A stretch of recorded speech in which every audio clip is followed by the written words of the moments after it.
What up, everybody? It's your boy C Keys. First of all, I'd like to give a shout out to Jay Dilla, rest in peace. Also to the Abstract Orchestra Band. They did the Dilla full album, orchestra style, super dope. Shout out to the Roots. The Roots have also did their version of Jay Dilla hits, super dope. I highly recommend copping those. But again, on a No Filter show, I'm gonna go with random thoughts. And when I go into my random thoughts, honestly, to tell you the truth, I'm very transparent, and my subconscious via my pineal allows me to express my thoughts and emotions from the most transparent point possible.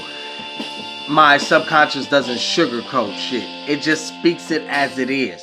So if the shoe fits, wear it. I'm not specifying or pointing fingers at anyone at all. I'm giving my perspective. And with that said, I'm gonna light this DeJarme clove. Shout out to DeJarmes.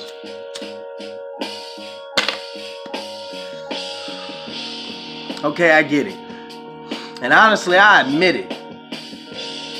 A lot of this lyrical shit that people try to take credit for, I've been there and I done did it. 40 years old as a youngin', I had to go against opposition all my life.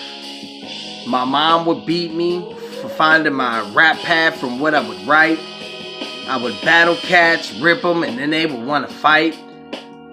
I remember times my sisters and brothers, the first rhyme I wrote, laughed at me. I went upstairs, wrote the second verse. They didn't believe that was me actually spitting that shit. Memories. 98th Avenue, Oakland, California, in the Deep East. But anyways, I don't know if I've been clear or if I've been clear in regards to my passion, my vision, my direction, my thoughts, my subconscious, the ability for my subconscious to perform through me as a vessel. I've explained several times that I don't hear it for the first time until I hear it with you for the first time. And a lot of times when I post freestyles on my IG page at your alter ego _1, again, that's your alter ego _1, I go back and listen to it probably more than anybody else that come and listen to my shit. Not because I'm arrogant or cocky, because I'm critiquing. I'm my biggest competitor, and I want to get better. I want to mature as an artist. But I'm as authentic and as transparent as it gets.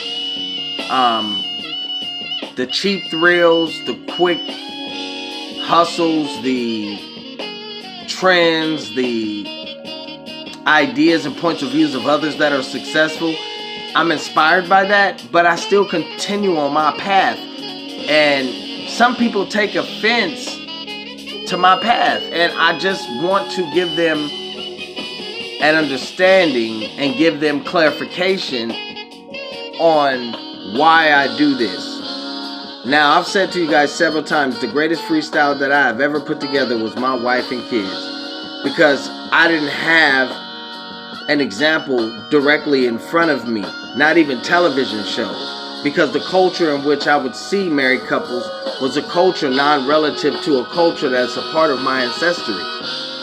So it was difficult for me to transition. So when it comes to a passion as lyricism, I don't really take the side of being cocky or arrogant or braggadocious. If I do, it's more so towards the bars and the gift. And I always tell everybody that it comes from up there. It comes from upstairs, bruh. And I'm not talking about the upstairs here. I'm talking about the upstairs here. And I see y'all. I appreciate y'all. A lot of y'all want to see me successful. And thank you for your support. But what's the use of support if the support is not cheering you to continue to proceed in your lane? If their success is for you to go through a terrain that never came to your brain just so you could flip the game and take aim at making yourself a limelight name or even in a household, then I feel like I'm doing it for something other than a lyricism that I train myself to grow in when it comes to flowing. I really want you guys to understand how much a part of me this lyricism art is. I've been doing this since 12 years old. This was tough as a kid because everybody around me was talking about shooting and killing and cat pilling and dope dealing, and when it comes to the hustle, do anything and be willing, but ain't snitching.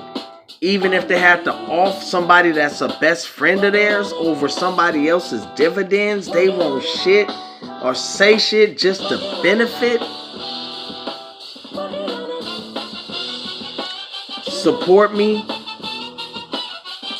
or just wave when I pass. And what I mean by support, pray for me on my journey. My journey.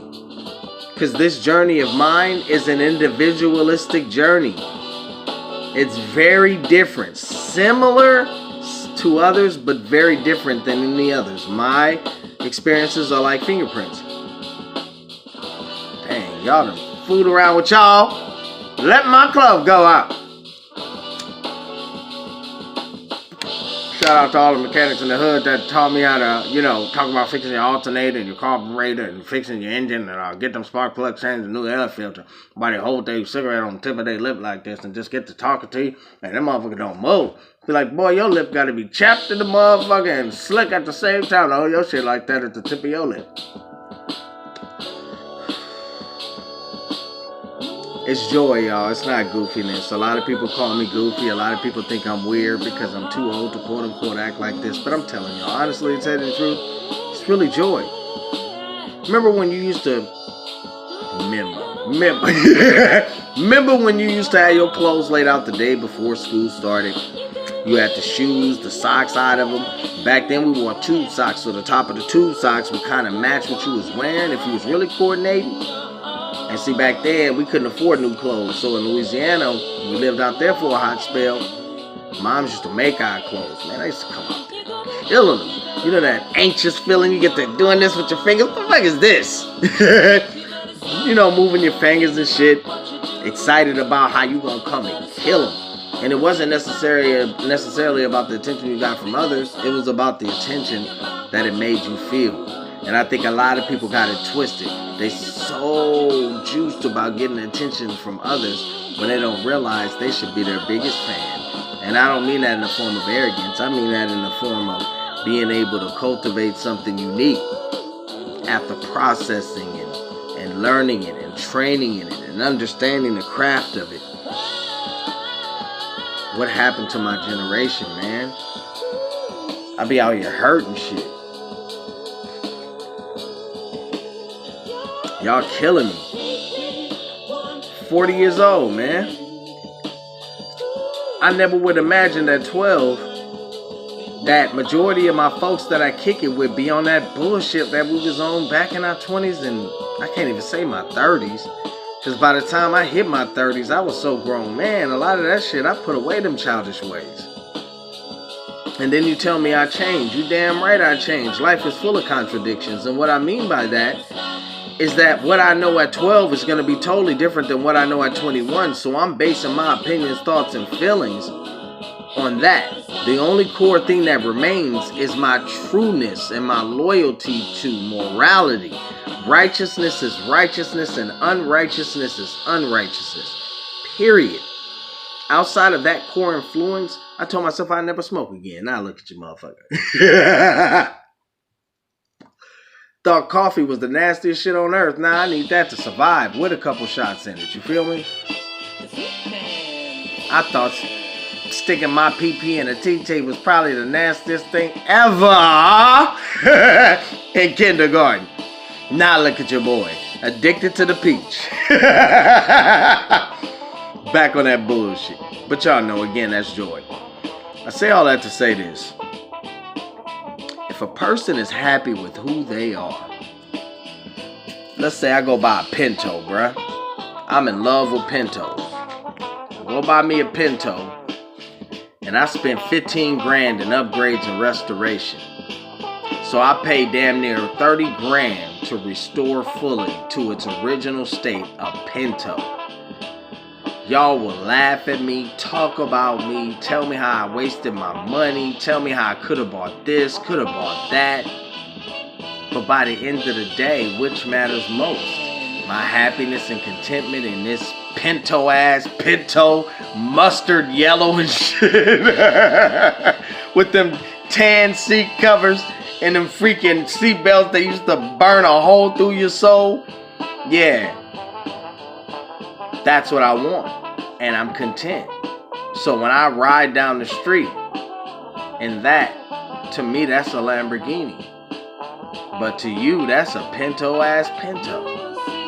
So should I understand and respect you shitting on my love for a Pinto? Or should I not care about the fact that you are making fun of me because my contentment in this Pinto is the Pinto? Let me be. I would rather be the cleanest restored Pinto than a raggedy ass Corvette or raggedy ass Challenger or raggedy ass Mustang that I owe notes on, that need repairs, that's a day and a half away from getting repoed, just so I can ride up next to a person and tell them that I got that. A lot of y'all riding around on cars that y'all can't afford. And every month you investing a whole lot of money into something you can't afford. And when it literally exhausts, because it is something that depreciates until it becomes a classic and appreciates, which will take hella years to do, and you gonna trade it in before you can even make it to it being a classic. Minute away from being repo. 72 hours away from being repo. Think about that. It's your boy C Keys, the No Filter Show. Love me for me, support me now. I support you now. So that way, when the curtain opens, you're not forgotten about, because I treat you the same as you treated me with the support. Continue to aspire to be you. My motivation is your motivation. This is your boy C Keys signing off. The No Filter Show. Peace.